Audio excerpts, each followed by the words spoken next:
So the combination of the first Diablo 4 expansion, Vessel of Hatred, and Season 6 launching at the same time is going to add a ridiculous amount of new content to the game, and one of the biggest and most interesting of these new additions is what is essentially raids coming to Diablo 4, the first one being the Dark Citadel. And while this new content isn't being called a raid by the developers, they're specifically describing it as a co-op dungeon, it has all of the hallmarks of a raid. You're going to need at least one other person to complete this raid, not only because you need additional people to, say, do more damage or be able to survive certain mechanics, but you actually need multiple people to even progress through the raid. Like we've even seen in some of the footage that you need multiple people to just open up doors to continue physically moving throughout the raid. And while you'll need at least 2 people, you will be able to get a full party of 4 to go take on this new content. And this being added into a game where all of the content was 100% soloable could have been a pretty big issue, but another one of the big additions coming with this expansion, and more specifically with Season 6, is that they are also adding a party finder. And this party finder won't only be used to find people to go run through the Dark Citadel with, but you'll also be able to make groups for any other piece of content you want. But when it specifically comes to Dark Citadel, to what's essentially the first raid coming with the game, having a group finder to easily be able to group up with at least one other person is a very important part of this new system. Because even if you're somebody that just wants to play completely solo, being able to just pretty easily go in the group finder and make a group or join someone else's group and potentially still not even have to talk to these players is significantly better than having to try to find other players through some random group finding Discord. Now, past the Dark Citadel needing at least 2 people to complete it, I think this content is going to be a pretty big departure in mechanics compared to the rest of Diablo 4. Because if you go to almost every other boss in Diablo 4, the vast majority of them are dodge something and kill the boss. There's almost no interacting with, say, other objects. Some bosses may have you kill something else to then be able to damage a boss again, but primarily most of these fights come down to dodge things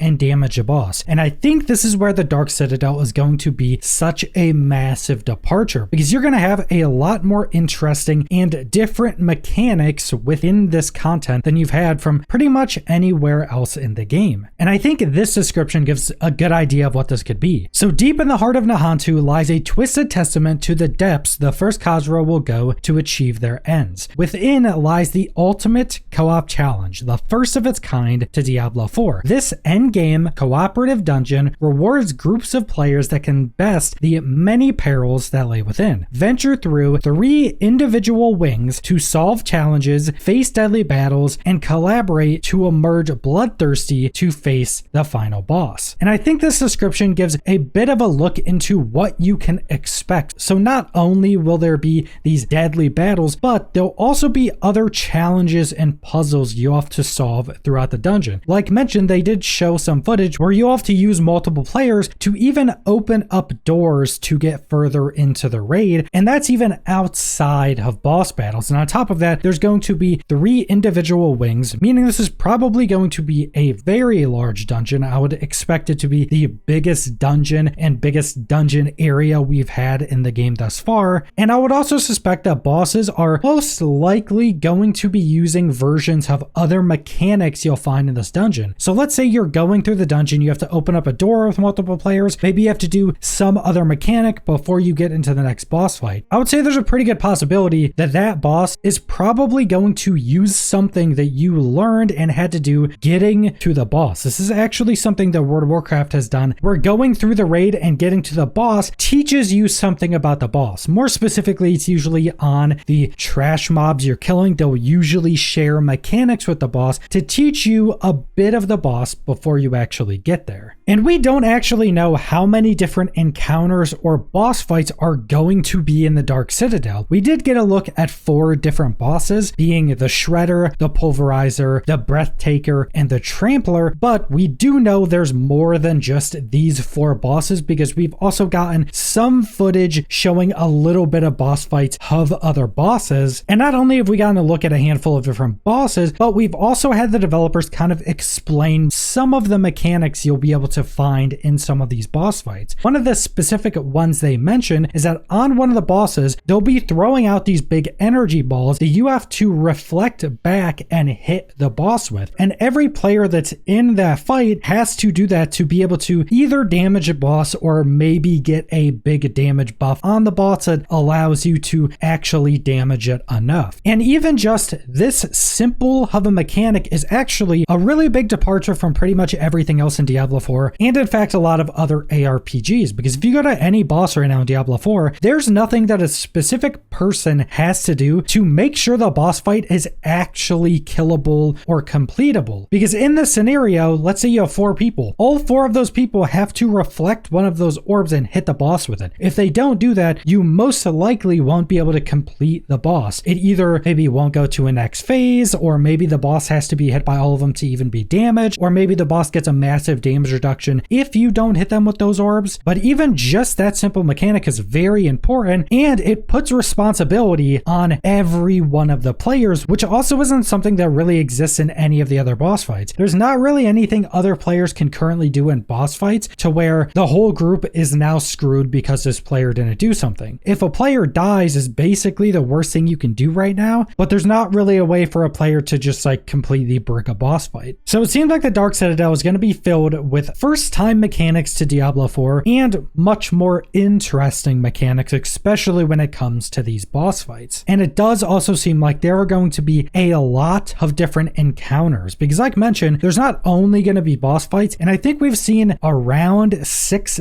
different bosses, and there's most likely even more than that. So I would expect the Dark Citadel to have a lot of content within it. Now, as we are playing a Diablo game, one of, if not the most important parts of this system is what is the loot gonna be like? And it actually seems like the loot is going to be pretty crazy and a bit out of the ordinary when it comes to Diablo 4. Now, the first and probably one of the most surprising parts about this is that every single boss you go and defeat, or maybe potentially every scenario you do, but it sounds like this is more specific to every boss, but every boss you go and defeat in the Dark Citadel will allow you to obtain a armor set inspired by that boss for seemingly every single class. So let's say there was 12 bosses in here. It seems that that would be 12 armor sets for every single class. Now this actually hasn't been specified. They did show different armor sets for different classes, but we don't know if every boss is going to have a different cosmetic armor set for every class. Like maybe some of the bosses have different armor sets for different classes, and maybe some of the bosses it's a shared armor set. We're not 100% certain on that, but some of the ones that they showed off were, I think, shop quality, so they're not like some lower tier armor set that's just going to look really stupid. They look good enough and intricate enough to where if they added these to the shop, they wouldn't look out of place at all. And I know some people don't care about cosmetics, but I think the wider majority of Diablo 4 players very much care about cosmetics, and this is something that has been widely asked for, to allow us to earn more armor sets and more cosmetics in game from playing instead of just being from the shop. And this sounds like the Dark Citadel is going to have a lot of new cosmetics to earn, which is, in my opinion, just a big plus for the game in general. Now, when it comes to actual gear drops, we don't really know how this is specifically going to work within the Dark Citadel. Now, we haven't gotten any information or any announcements that there's going to be like any specific loot within the Dark Citadel, maybe a specific weapon that would only drop in here. It sounds like there's not going to be anything like that. So it sounds like every scenario you complete and boss you defeat will just probably give you a bunch of random loot drops, like random gear drops, maybe a bunch of currency, maybe a bunch of gold, but they haven't actually described to us what kind of the base rewards for defeating encounters within the Dark Citadel is actually going to work. But we do know another piece of the loot that we're going to be getting within the Dark Citadel, because there is going to be a new currency specific to the Dark Citadel called Citadel coins. And this seems to be used at one or more vendors to buy a wide variety of different items. They did mention that you'll be able to buy cosmetics with this, so maybe all of those cosmetics you can earn in the raid will be able to be purchased with these coins, or maybe you'll have to defeat the boss to be able to purchase certain cosmetics. Not sure how that's going to work, but you'll be able to buy some cosmetics with these coins, but there's a bunch of other items you'll be able to buy with these as well. More specifically, there's a ton of consumables. One of the most interesting and looking to be one of the most expensive is that there's a scroll of contained goblins. So you buy this scroll with Citadel coins and you use it in any dungeon to summon a treasure goblin on a 30-second cooldown. So you could potentially have your like group of friends, you go and do the raid every week or however much you can do the raid, then you all just build up a bunch of these goblin scrolls and go use them in a dungeon all at once. This could give you a bunch of additional loot, but we do know of a bunch of other things. There's a bunch of elixirs that give you different buffs compared to normal elixirs, and most of these elixirs seem to be more specific to working in a group. Like one of them gives you a speed boost, but it leaves these like tailwinds behind you to where when other players walk through them, they also get a speed boost. One of them is every like 5 seconds, I think it was, when you use a core skill, you heal all of your allies for a certain percent of their max health. And pretty much all the elixirs from this raid or obtainable from the vendor seem to be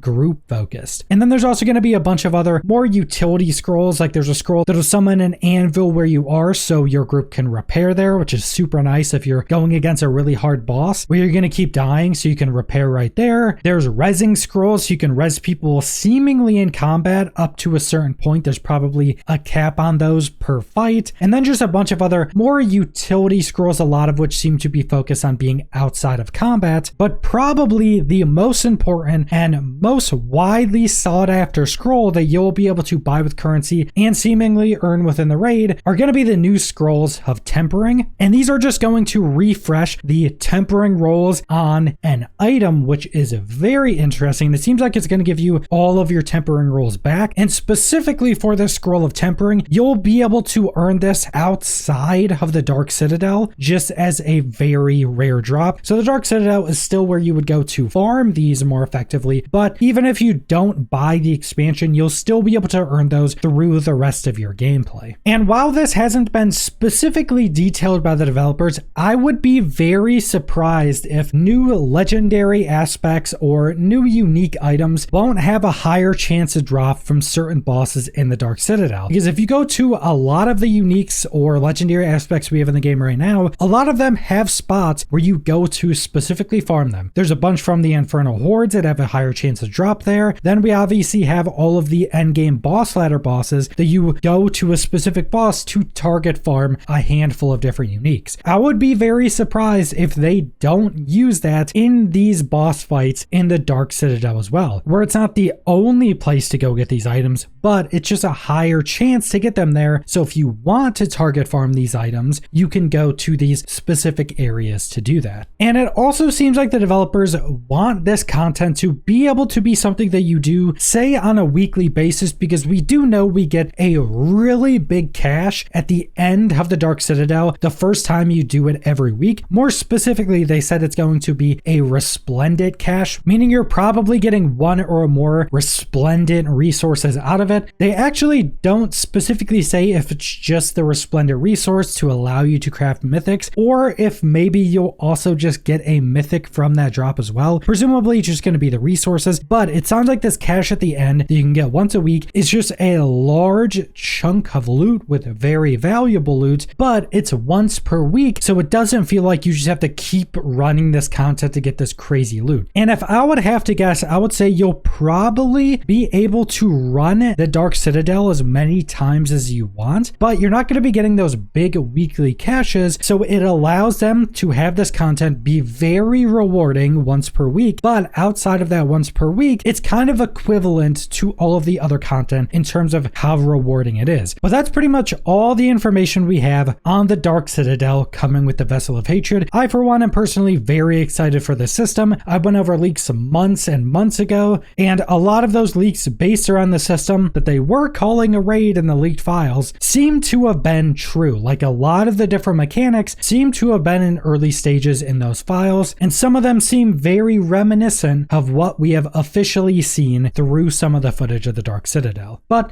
that's all I want to go over, so thanks for watching.